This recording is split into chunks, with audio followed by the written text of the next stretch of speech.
Okay, we're going to change gears here. We're going to move away from the endocrine system and focus on your digestive system. Remember, 70% of people with fibromyalgia also have some type of intestinal problem. This can be gas, bloating, diarrhea, constipation, all the way to something more serious like irritable bowel or colitis. These symptoms are a sign that the body is not fully absorbing its nutrients. So we want to address any GI dysfunction as soon as possible so you can start absorbing your nutrients necessary so the body can heal. Now this image here is wonderful. It's courtesy of Microbiome Labs. This is a reflection of a healthy and beautiful microbiome. So let's talk about what we see here. We see a good, strong mucus layer in blue.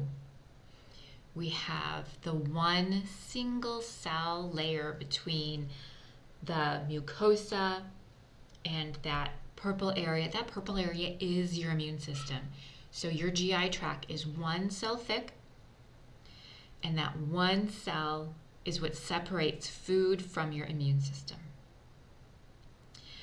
Now, the good microbiota diversity, that is all of these good bacteria, and there's some viruses in there. There's even some like bad bacteria, if you will, but there's always more good.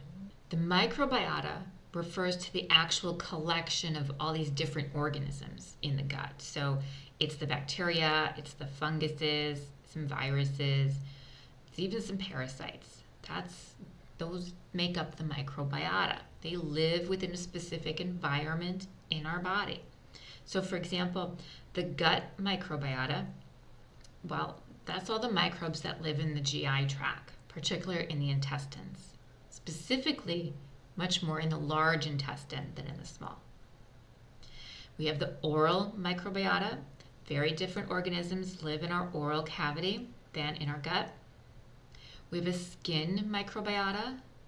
That's the community of microorganisms that live on our skin. And a lung microbiota. So many different organisms live within the gut than live within our lung. The microbiota is composed of trillions of microbes that perform various important functions for us. They aid in our digestion. They help make our vitamins. Some even help protect against the harmful pathogens and support immune function. The composition of the microbiota can vary from person to person and is influenced by factors such as your diet, genetics, where you live, and how you live, so your lifestyle choices. Now, the microbiome, this refers to not just the microorganisms themselves, but also their collective genetic material. It's their DNA. It's the functional aspect of the microbiota. Certain gut bacteria help break down complex carbohydrates and fibers. And these make essential vitamins like our B vitamins and our K vitamins. They also contribute to energy production.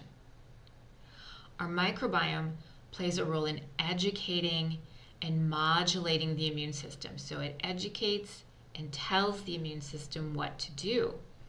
So this helps protect us from harmful pathogens while preventing an overactive immune response. So that's where you're going to see allergies and autoimmunity. Now, if you've been diagnosed with an autoimmune or have allergies, then the problem is coming from your microbiome. Then we have the gut-brain axis. So this refers to the connection between the gut microbiome and brain function, with evidence suggesting that gut bacteria actually influence our mood, stress response, and even cognitive functions. The gut actually talks to the brain more than the brain talks to the gut. Did you know that? There's actually more serotonin and other neurotransmitters made in the gut than in the brain. So if you have a mood issue, it comes from the gut. It doesn't always come from the brain. We have to look at the gut. Now, if your doctor has measured your serotonin and then told you you need a medication because you're low in serotonin, Did they do a proper stool test and look at the gut? Because 70% of the serotonin comes from the gut. Now, finally, a healthy and diverse microbiome helps prevent the overgrowth of harmful organisms like E. coli, and this can help reduce infections. Can also help prevent conditions like irritable bowel syndrome, better known as IBS, inflammatory bowel disease, and even obesity and diabetes. If you've been diagnosed with any of these conditions, this can truly be an exciting time because you're learning about all these different root causes of these conditions. When you know the cause, then you can apply treatments to reverse those symptoms. Like Hippocrates said, all disease begins in the gut. Remember this lady? What happened to her? How did she get to be such a hot mess of aches, pains, runny nose, irritable bowel, sleepless nights? It can all begin in the gut. We have a symbiotic relationship between our body, the microbiota, and the microbiome. This relationship contributes to our overall health and functioning.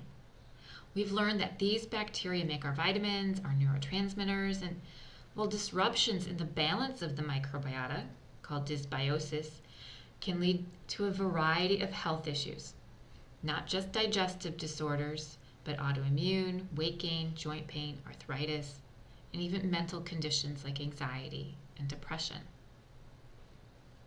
So what factors affect the microbiome? Many factors can influence the makeup and the function of the microbiota and the microbiome, as you can see from this slide here. Often we hear the term leaky gut, and you may have done your own research and learned about leaky gut and think that you have this. And I will say, if you're suffering from chronic fatigue and fibromyalgia, yes, we can definitely assume that you have leaky gut. Leaky gut medically is actually referred to as intestinal permeability. So if you go to your doctor and you go, I think I have leaky gut, they really may not understand what you're saying and poo-poo you. You might have to learn to use their words like intestinal permeability. And then how could we test my intestinal permeability to make sure I don't have a problem? Because it is something that you can test. Now, leaky gut or intestinal permeability occurs when the lining of these intestines becomes damaged. That leads to gaps or spaces in between the epithelial cells that make up the intestinal barrier. Just like this image here. We went from these blue, healthy, mucus-laden cells to all of this bacteria and viruses and fungi going through this open red space.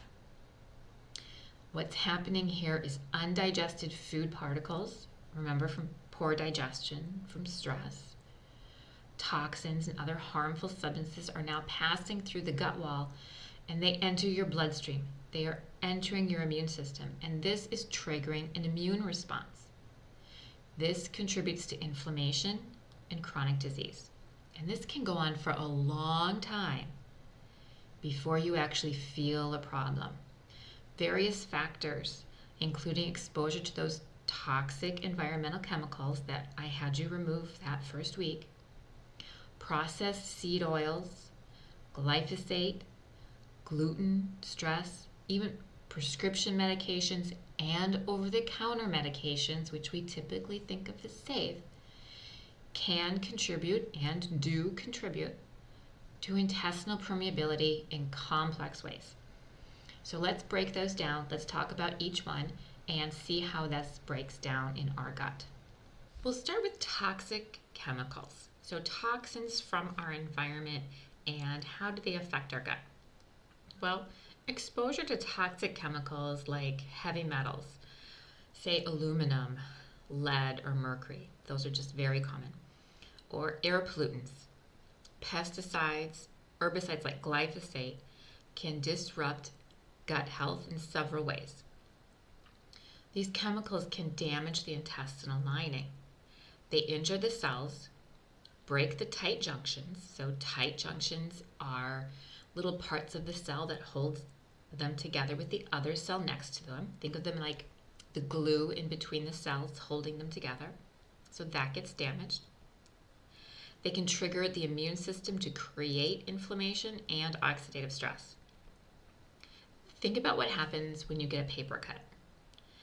Cells have been damaged or killed. We have the white blood cells. They rush to the area to begin the healing process. Lymphatic fluid, that's that clear fluid you see after the bleeding stops. This is sent to that area. It carries the white blood cells. Because there's more fluid in this area, you have inflammation at this site. And that's a good thing. Here, the white blood cells can do many things. Some of the white blood cells are eating away at the damaged tissue to get rid of it. Other white blood cells are eating away at any bacteria or foreign matter that have entered the cut site. White blood cells and lymphatic fluid also bring with it inflammatory chemicals to cause inflammation, which is part of the healing process. The site is tender. You become more aware of it, so you don't want to bump into it or things like that, and that allows the tissue some time to be healed. Well, within the gut, because the cells are constantly being fed these chemicals, this healing process is always going on. So there's always this low-grade inflammation. The healing process does not complete, and this leads to an inflamed gut and a constant immune response. We definitely don't want that constant immune response. We have to give that immune system time to rest. Toxic chemicals also are known to alter the balance of the gut microbiota. So that's more bad bacteria, if you will, and less good. This really promotes the growth of the harmful bacteria while reducing the beneficial strains. The disrupted microbiome is associated with leaky gut because it's the beneficial bacteria like the lactobacillus or the bifidobacteria and the akkermansia that help support the tight junctions, that help keep the tight junctions together. They help protect the colon pH, so intestinal cells stay healthy. So, for example, glyphosate has a selective effect on specific gut microbiota. It reduces the population of beneficial bacteria, the lactobacillus and the bifidobacteria, while promoting the growth of harmful bacteria. This imbalance increases gut inflammation and permeability. All of this could really just be happening from eating a regular piece of bread. This is just crazy. Toxins also then trigger systemic inflammation. This explains why a damaged gut lining does and can and does result in joint pain. Let's explain this role of LPS. In the image we have here, we have LPS, and LPS stands for lipopolysaccharide. Lipopolysaccharide is a sugar, and this sugar is a part of bacteria cell walls. And it's this certain type of bacteria then that dies off. So let's say you take an antibiotic and it kills off this certain type of cell, bacterial cell, and the cell comes apart, this LPS is released. This LPS, then you see here on the slide, falls through the tight junctions that are broken and inflamed and damaged, and the LPS makes its way to the bloodstream. It's in the immune system, and the LPS then it triggers the body to create in these inflammatory cytokines, your interleukin-6, TNF-alpha, and interleukin-1 beta. So remember those from before. Those are measurable types of inflammation that your doctor could measure. And here, LPS is creating that inflammatory response. Well, LPS falls through this gut lining, finds its way to the blood system, and this is how I like to explain it. It will find the weakest part of your body and settle there. Now, there's no science showing that. It's kind of like where our genetics come into play with our environment. The LPS can settle into maybe your hip joints or your ankle joints or your finger joints. And in some people, that will result in arthritis. Maybe it settles into your spine, and in some people that creates inflammation of the lumbar region and can shrink tissue in the spine. So LPS is really one of those root causes of other chronic diseases. Let's move on to processed seed oils. Processed seed oils like corn, soy, canola, safflower, and sunflower. These are high in omega-6 fatty acids and often contain trans fats due to industrial processing. These oils then contribute to intestinal permeability by increasing inflammation. Omega-6 fatty acids, especially in high amounts, promote inflammatory pathways in the body. And that's just because these oils are higher in omega-6 fatty acids, and omega-6 fatty acids drive and feed inflammation. This chronic low-grade inflammation can weaken the gut lining, make it even more permeable. We have high consumption of these processed seed oils. They favor the growth of harmful bacteria and fungi in the gut. This further disrupts the integrity of the intestinal barrier. For example, high consumption of soybean oil, which is the most commonly consumed oil in the U.S., has been linked to ulcerative colitis, another form of inflammatory bowel disease. A diet specifically higher in this processed oil increases pathogenic E. coli. Pathogenic E. coli increases inflammation in the gut. Once this happens, less nutrients are absorbed.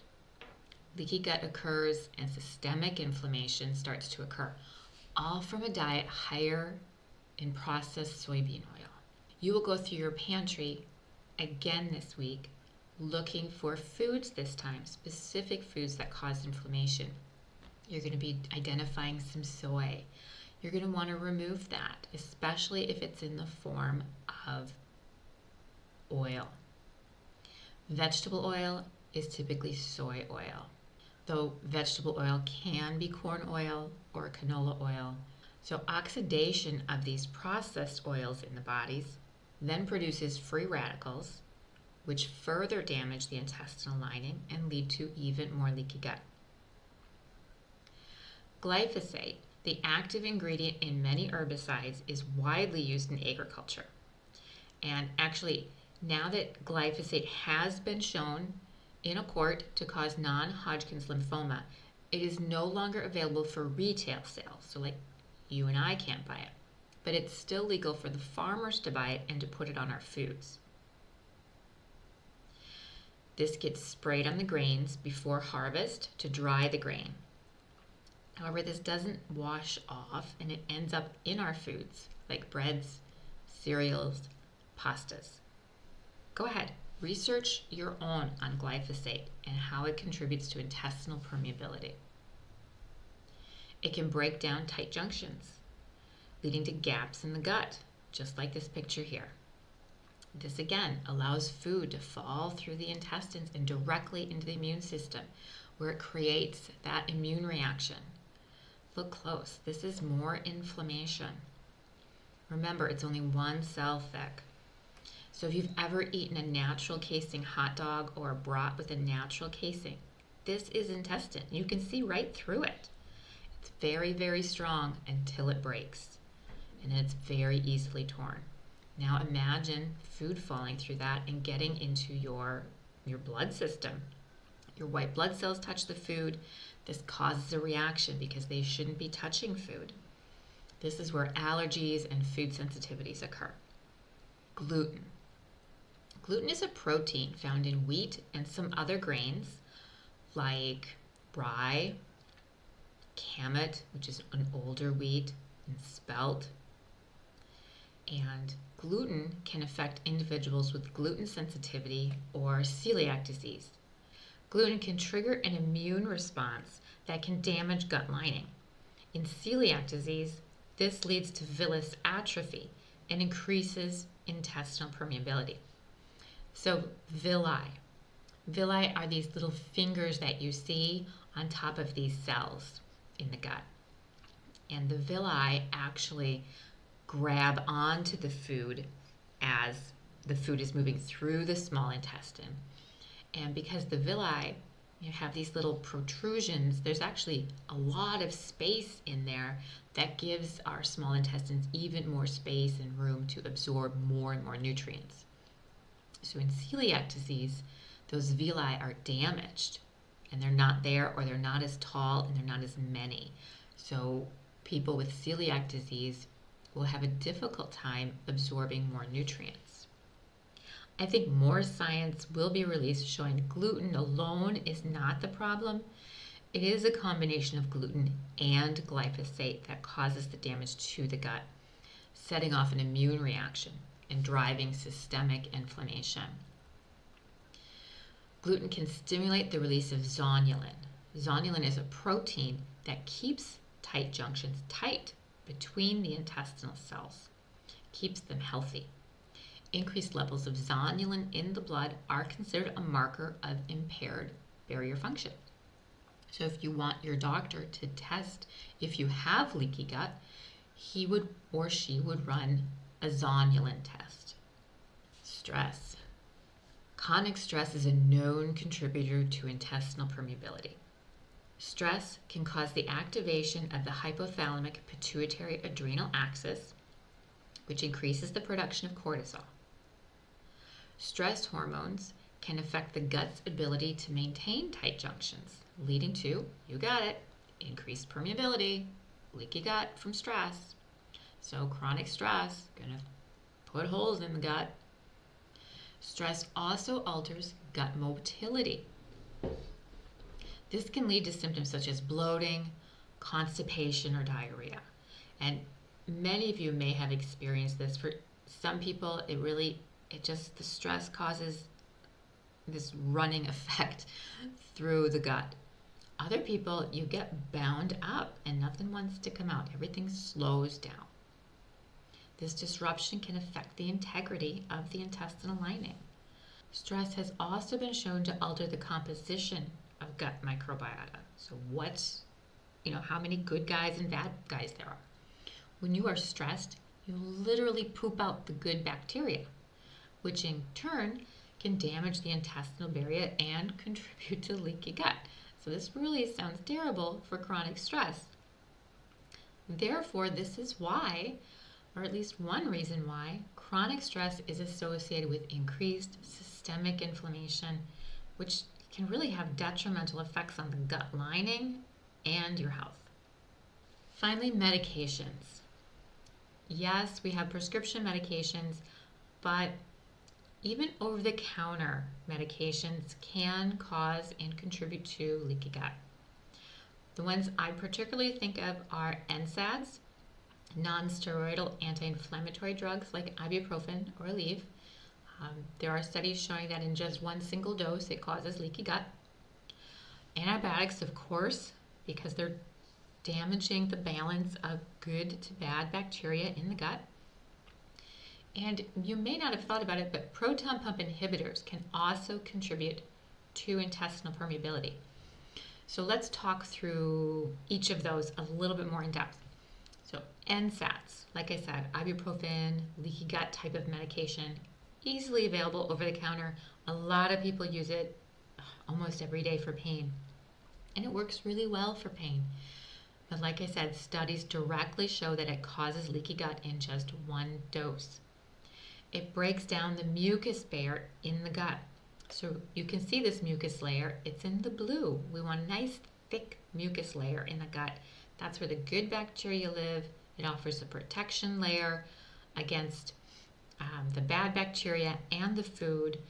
So when the immune system reaches up in between the tight junctions and it tests the environment and all it touches mucuses and good stuff, we don't have an immune response. But when you take NSAIDs, that breaks down this mucus layer in the gut, good bacteria doesn't have a place to live. And now we have leaky gut and less diversity in our microbiome. Now, for those of you who take ibuprofen or something for pain, that doesn't mean you can't take it. Of course, it's not the best thing It damages the liver, it damages the gut, but you can try to meet your body halfway. You can take a supplement called L-glutamine at the same time that you take your non-steroidal anti-inflammatory drug. I do 1-for-1, so if I'm taking 500 milligrams of ibuprofen, I do 500 milligrams of L-glutamine.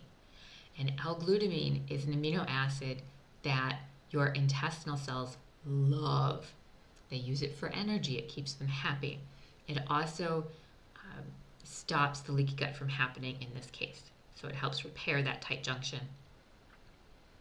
Most people are aware that antibiotics can significantly alter the gut microbiota by killing beneficial bacteria. This imbalance can lead to overgrowth of harmful bacteria and fungi, which can then, of course, increase intestinal permeability and promote, systemic inflammation. Remember that role of LPS. So that's what's occurring here. We take the antibiotic. This kills off massive amounts of bacteria. They release LPS because they're dying.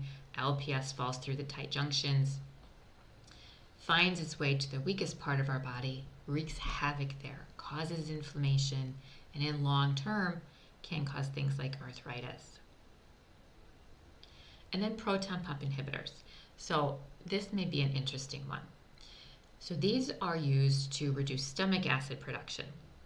This negatively impacts the gut microbiome and impairs the gut's ability to absorb nutrients, leading to, increased permeability over time. Things like omeprazole, Prevacid, Nexium, Prilosec. Remember, you did a medication review. What medicines are you taking? What do they do? Why are you taking them? Well, if you're taking a proton pump inhibitor, this reduces stomach acid. Your body makes stomach acid as a line of defense against dangerous pathogens, and the same stomach acid sets stomach pH. It's nice and low, so we can break down proteins and absorb our minerals. It's been shown that PPI use, proton pump inhibitor use, inhibits vitamin, mineral, and all nutrient absorption by half. That's right, you just absorbed half of your meal, and your body needed 100% of those nutrients to heal. Now think of what this does over time if a person's been taking this for 20 years. Think about the nutrition your body is missing out on. Think about the minerals and the vitamins you don't have and the role they play in your body. So this inflammation, this dysbiosis caused by the environmental chemicals, the processed seed oils, gluten, stress, medications, all of this just causes leaky gut, which allows even more toxins and undigested food particles to leak into the bloodstream, creating this really terrible feedback loop of immune activation and chronic inflammation. This leaky gut condition is then a root cause of various health problems, including especially autoimmune disorders, food sensitivities, inflammatory bowel diseases, chronic fatigue, definitely skin conditions, and mental health issues like anxiety, depression, and fibromyalgia. Now you are this girl, the girl on fire. That was a lot to take in. You may be overwhelmed. At the same time, you just received a lot of answers to your questions. Why do I feel this way? Why have I not gotten better? I want you to take a deep breath and sit for a few moments and try to clear your mind.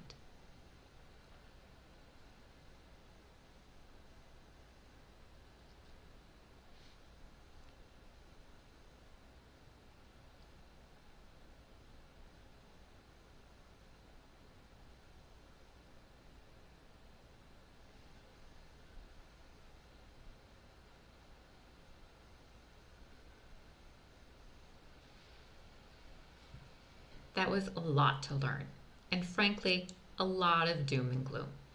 The leaky gut is fixable, so let's move further along your healing journey.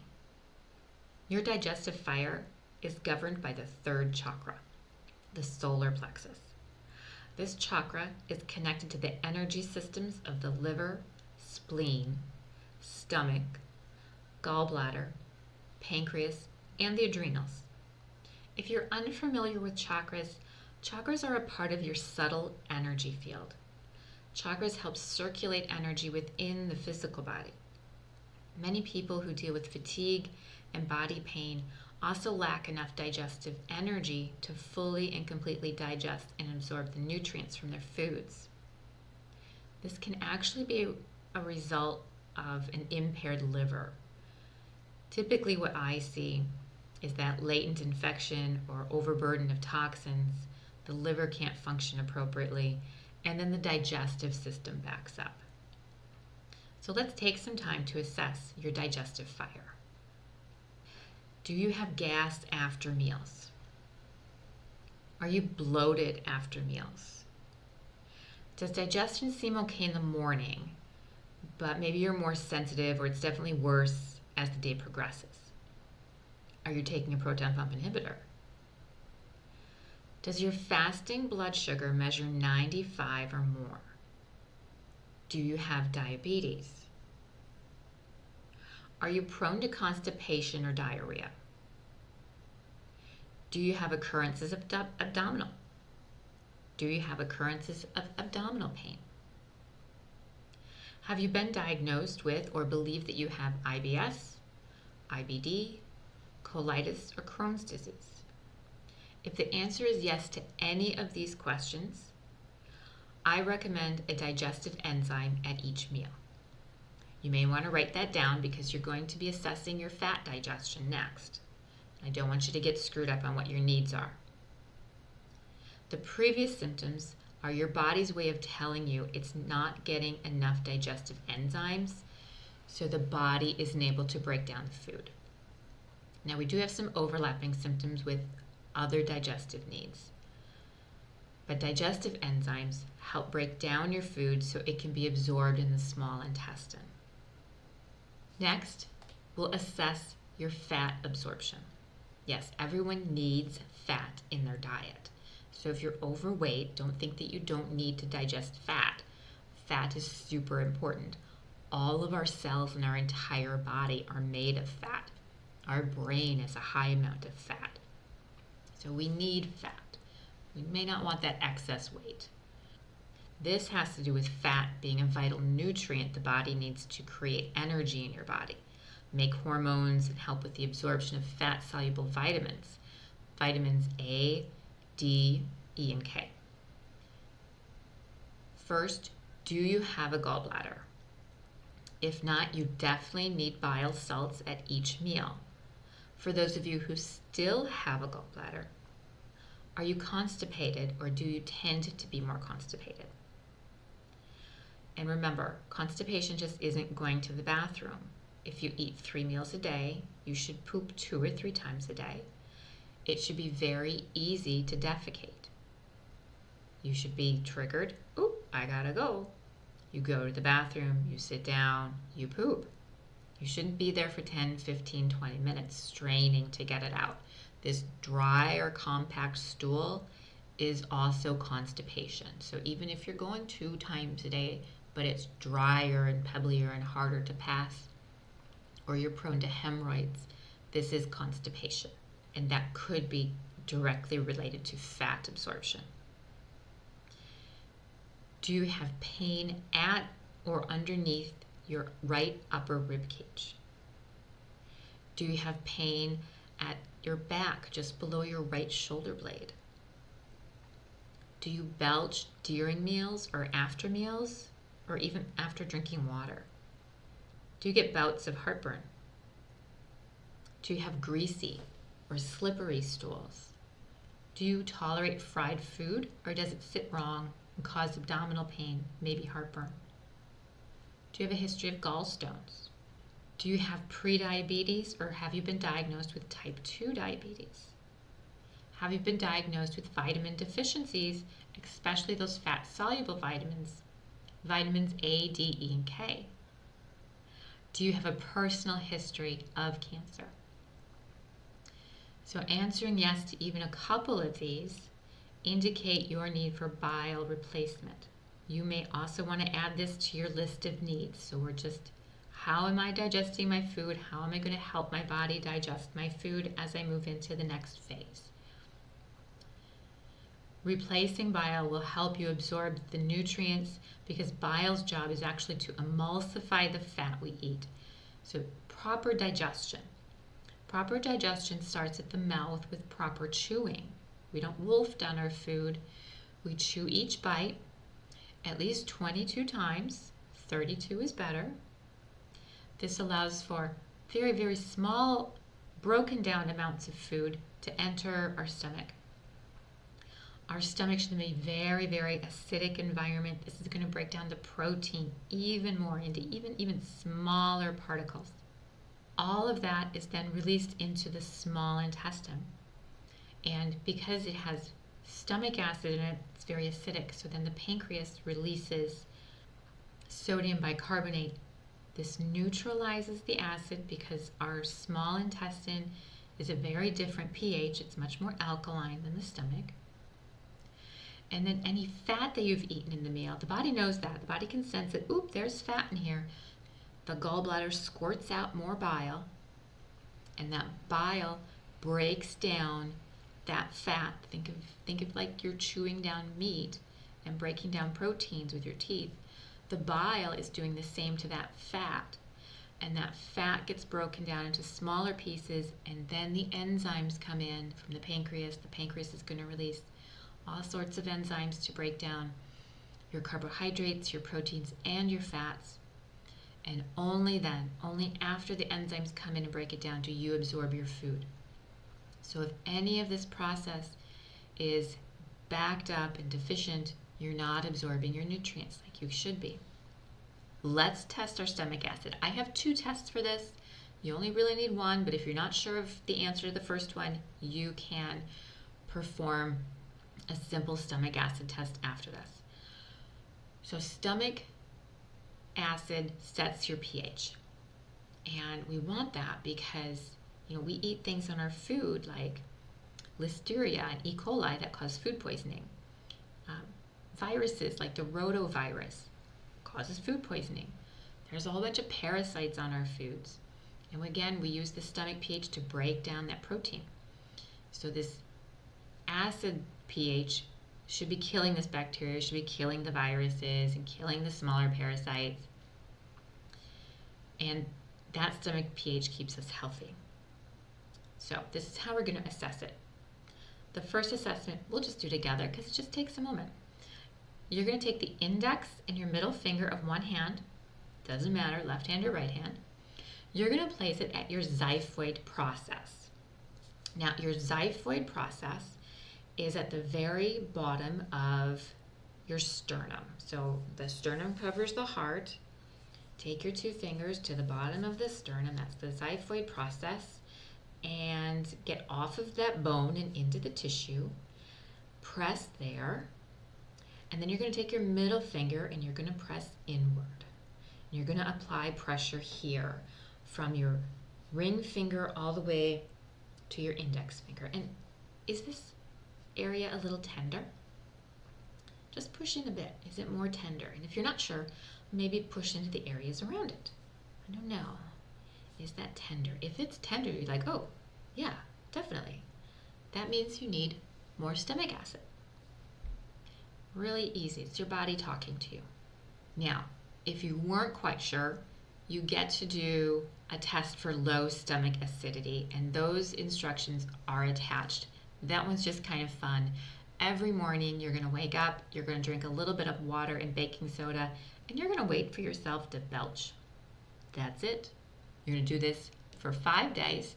You're going to take the average amount of time, and that will determine if you need stomach acid. Most people should belch right away because the stomach acid is going to be neutralized by the baking soda and it's going to cause you to belch. If that doesn't happen, if you don't belch within just like about a minute or 2, then we know you need stomach acid. So it's a fun little activity. Finally, remember how medications can affect your digestive process. So if you're taking a proton pump inhibitor, metformin, chemotherapy medications, statins, NSAIDs, antibiotics, antacids, blood pressure medication, and even anti-anxiety medication, all of these can affect your body's ability to properly break down and absorb nutrients. You will at least want to take a digestive enzyme.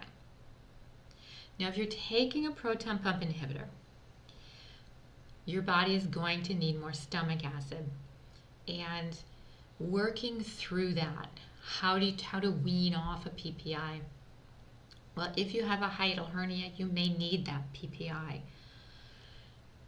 If you don't, and you've been taking this proton pump inhibitor or this acid blocker because frankly food comes up, or you get heartburn, you get these symptoms, and that makes the symptoms go away, I would encourage you to start to wean off your PPI.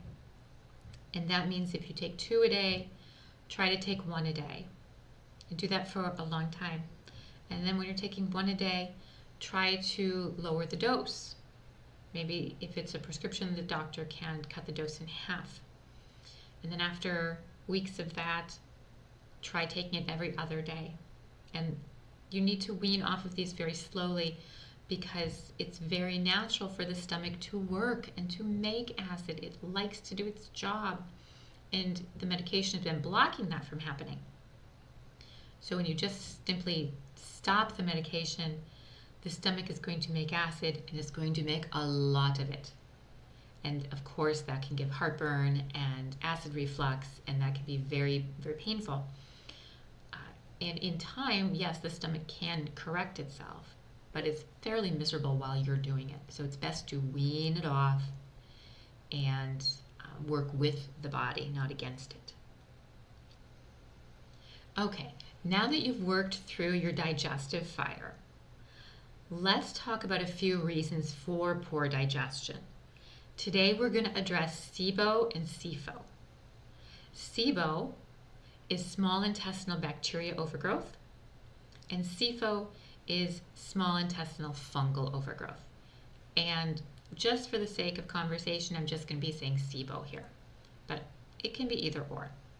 And this condition happens for a variety of reasons. But what happens is that bacteria, fungi, and yeast, all that good stuff from your large intestine, migrates up into the digestive tract. It comes to the small intestine, passes the ileocecal valve, and the bacteria just find their way right in.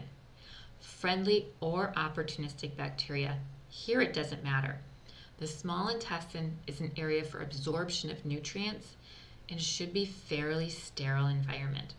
We don't want bacteria of a large number here at all. When it does get there, this can result in gas, bloating at meals. High protein meals can be difficult to digest. Sometimes it just feels like your food just sits there.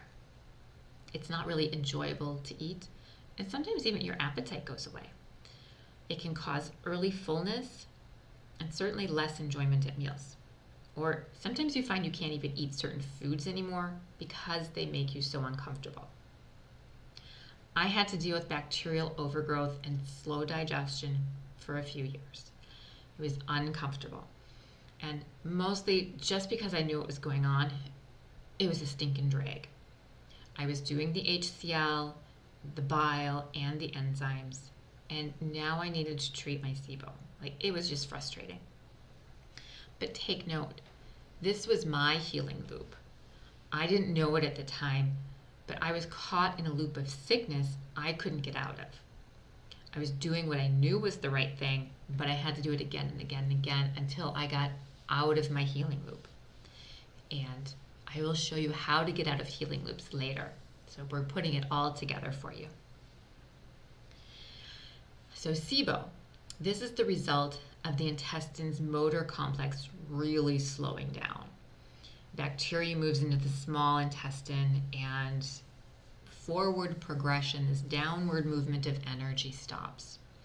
It causes much slower and a weakened digestive process. Bacteria and fungi can decrease the digestive function, which leads to less stomach acid, less release of digestive enzymes, and bile. and it all results in the inability to break down and then absorb nutrients from our food. On top of that, this bacterial or fungal overgrowth in the small intestine changes the pH of the intestine. Now, the small intestine should have a pH of relatively neutral, about a 7.5, while the pH of the large intestine is between 5 and 7. This is different because different organisms will want to live at different varying pHs. A lower pH within the small intestine means enzymes don't work in the small intestine, which is where the body is absorbing the majority of its nutrients. If you believe this is what you're experiencing, there are herbs to help this condition. I've used plenty of them. They are great. I love them.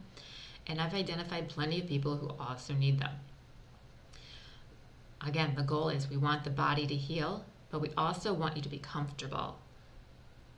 I've attached the SIBO care plan to this lesson.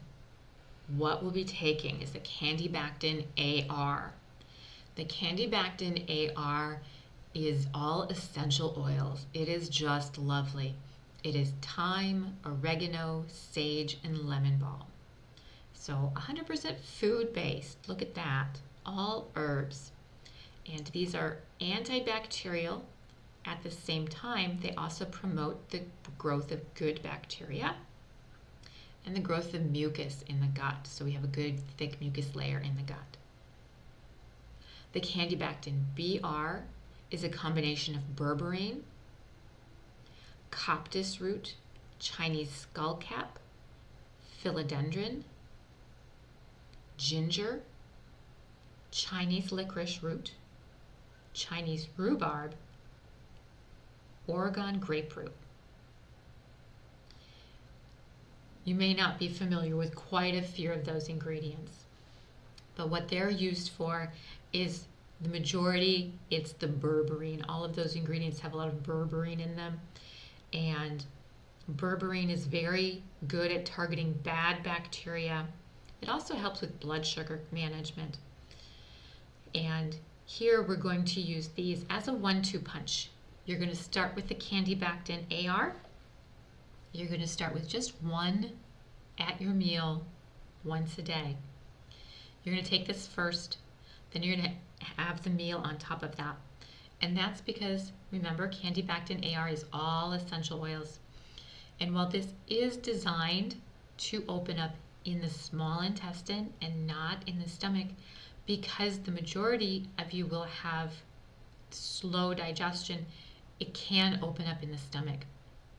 And that can cause heartburn-like symptoms. And that's okay. This is just one of those things we have to work through. As your digestion improves, the soft gel will open up in the small intestine and it will start killing bacteria in the small intestine and rebalancing those there. So what I have people start with is, again, one Candibactin. Have it at any meal of the day. It can be breakfast, lunch, or dinner. And we take that and then we eat our meal directly following that. If you have determined that you are one of these people with poor digestion, then you're going to take your digestive enzyme. You're going to maybe take your bile salt at the same time. And then as you finish your meal, you're going to be taking 1 or 2 stomach acids. So that's the betaine HCl. And that's what you'll be taking at your meals. You let that body adjust to it. So for a few days, we do the Candibactin AR and nothing else. After the body adjusts to it and the heartburn has gone away, if it gives you heartburn, then we move on to the Candibactin BR. Remember, that's the one with the berberine, and that's very good at balancing bacteria and fungi in the small intestine. How long are we going to take these? You're going to take these for the remainder of the program. You may take them beyond that. We will assess that at week 12, but we'll get started right away so we can start to rebalance that gut microbiome and have a lot more beneficial bacteria in there so we can start to digest our food on our own. Okay, you've assessed your digestive fire and decided whether or not you have SIBO or SIFO and if that could be part of your digestive problem. This is super important as proper nutrition and absorption will get you about 90% to where you want to go, which is just fabulous. I mean, we want to be healthy again. So let's talk about your next activity of the week. This one centers on foods causing us to also be sick. So remember, some of our root causes for fibromyalgia is inflammation and leaky gut. This could have started with a simple infection, but over time, you became that body on fire, and as a result, the body can now react to certain foods you didn't even know you had a problem with. Removing the following foods or chemicals from your diet will help you tame that fire. The first food we're going to look for is gluten. Gluten is a protein found in wheat, barley, kamut, farro, spelt, couscous, and rye. It can trigger inflammation in sensitive individuals, particularly those with celiac disease, but also non-celiac gluten sensitivity. It may also contribute to increased gut impermeability, like we talked about. Here, gluten is a common culprit for causing joint pain, body aches, and brain fog because of this damage it does to the gut. So we're going to be doing another pantry assessment, and you're going to be removing gluten from your diet. Sugar. Sugar consumption, I'm sorry, this promotes systemic inflammation. It also disrupts gut microbiota because it really feeds fungi and it really feeds the bad guys. So that's going to increase leaky gut. Sugar, especially refined sugars, encourages the body to store fat, particularly around the abdomen. So are you one of those people who wants to lose the abdominal fat? You'll want to listen here. These fat cells around the abdomen, they release inflammation. This increases inflammation in the body. Ultimately, this worsens condition and or causes conditions like arthritis, asthma, and inflammatory bowel disease. Currently, men are supposed to consume no more than 9 teaspoons of sugar a day. That's 36 grams of sugar a day. So you can count that. Women are only supposed to consume no more than 6 teaspoons a day, and that's 25 grams of sugar a day. I will say that I do believe this is still too much sugar. This doesn't mean you can't have anything sweet, however. You can find recipes using maple syrup, honey, stevia, or monk fruit as natural sweeteners. Once you have started detoxing and started your fibromyalgia food plan, any sugar cravings that you have will very soon be gone. Seed oils. Remember, rich in omega-6 fatty acids, they're going to feed inflammation. They're going to increase intestinal permeability. These can be found in sauces, marinades, and salad dressings. Hydrogenated oils.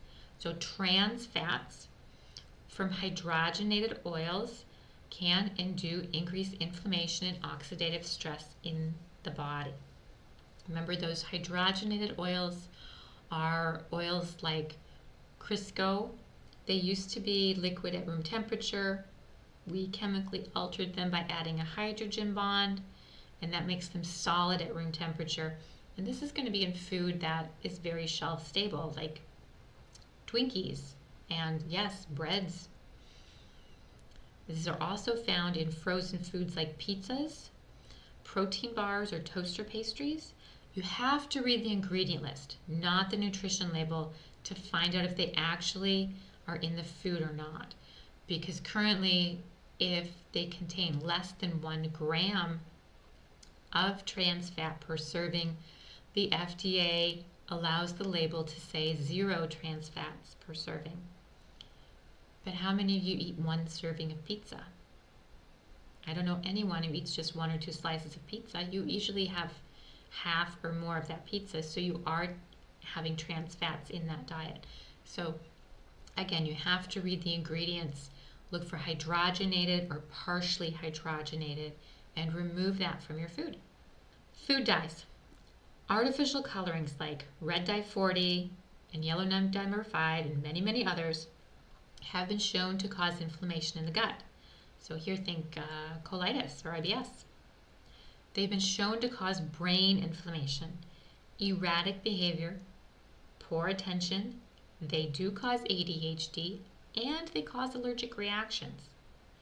They also contribute to gut dysbiosis, which, yes, you know it, leaky gut, food sensitivities, which of course causes even more inflammation in the body. It's a terrible cycle, and we can stop that by addressing the particular food choices we have. Food preservatives. Many preservatives like nitrates and sulfites can irritate the gut and trigger inflammation. Long-term exposure to these chemicals can compromise the gut lining, leading to leaky gut and, yes, exasperating more food sensitivities. But they can also trigger allergies and asthma. So the bacon you could be eating as a kid, maybe you find you can't tolerate it anymore. It's the long-term exposure that causes the leaky gut and the food sensitivities. So it's not the, oh, I just had it and I've never had it and now I'm fine. It really is this lifetime exposure to it. Finally, artificial sweeteners. While calorie-free artificial sweeteners like aspartame or aspartame, depending on how you pronounce it, and sucralose sound wonderful, they do disrupt the gut lining, contributing to inflammation and increased leaky gut. They can kill off beneficial bacteria. They can also cause digestive comfort, bloating, and worsening of food sensitivities in some people. And there's also information out there that they cause tumor growth. So out with the artificial sweeteners.